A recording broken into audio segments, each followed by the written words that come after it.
Minister Bheki Cele is visiting Nkandla. Our reporter Dasen Thathiah is there with an update for us. Dasen, good morning to you. What's happening there at the moment? Well, Viveka, just a couple minutes ago, Police Minister Bheki Cele arrived here in Nkandla to meet with the former President Jacob Zuma. But his vehicles, the convoy that travelled along this road, was met with a bit of an interruption here at the gate as you enter the former President's home. These MKMVA members who, as you know, have been here for the entire week in defence of Zuma, at first stopped the vehicles. Someone that was inside that car that was travelling in that convoy jumped out and engaged with them. So after a few minutes, those vehicles were let in. Now, one of the things that we are trying to establish is the nature of this meeting. His office did confirm the meeting, but nothing more.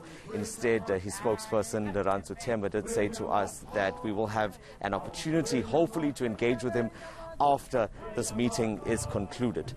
All right, well, Dasen, these MKMVA members have been out there for a good couple of days now, and like we said before, you know, they've been saying that they will definitely not stand for the president, former president, going to jail. They don't see why he actually has to go before state capture. You know, have they managed to sustain this fight, if I were to put it, over the past couple of days? And are they hoping to have any interaction with the police minister when he arrives? What do they want to tell him? Well, you know, one would wonder if those comments are not part of the reason why the police minister is here in the first place. You know, that there were some harsh words that were being spread around here, particularly in light of that information coming out of the commission, and at that time the possible arrest of the former president.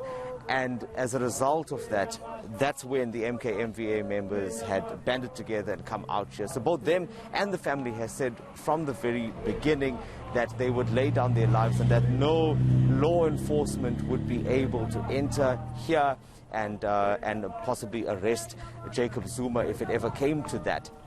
So there have been lots of information. The sentiment really has been the same.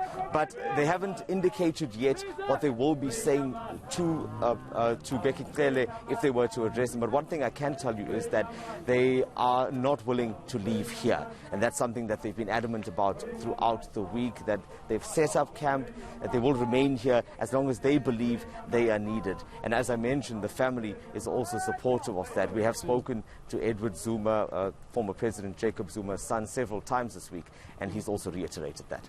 All right, well, Dasen, you've also been there for as many days, coming and going, as the MKMVA vets there as well. So who else have we seen coming and going? We know there was a very special tea party last week. We know that there have been several other visits. Just sum up for us who's been in and out of Nkandla there.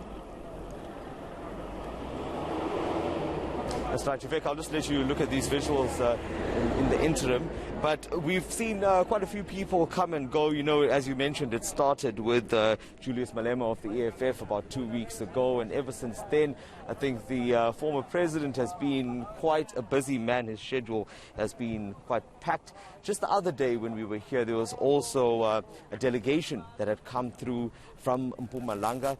Those members had spent most of the day inside with Zuma, engaging on matters of, again, the support for him and his cause, you know, as he had outlined in that 12-page statement. But we also saw the National Freedom Party on that day as well coming forward. They spoke to us briefly afterwards, and they had indicated that they too were fully in support of everything that Jacob Zuma was doing. I had also asked if they were not concerned about what could be seen as a bad example of defying the courts, and they said that you know, essentially at times one needs to take a stand, and that's why they had come through to make their position known. But as you know, the NFP and the ANC have had a cordial relationship, particularly in the province, co-governing several municipalities over the past years as well. All right, and any sign of the former president himself, Dasen, or did his son indicate whether, you know, just what his spirits up? Is he all right? Is he stressed? Any indication? Well, we haven't seen him ourselves personally, but all indications are that he is in a good mood. That was verified by his son as well, who said, as you know, the president-to-be, he's jovial, he's upbeat. The NFP, who would also engage with us afterwards, said that he was in jovial spirits and seemingly unaffected by all of this chaos that is going on around him and his home here in Nkandla. All right, Dasen Thathiah, we'll leave it there for now. He'll keep us updated if and when the police minister does give us some sort of feedback of what is happening with that meeting. Well, City Power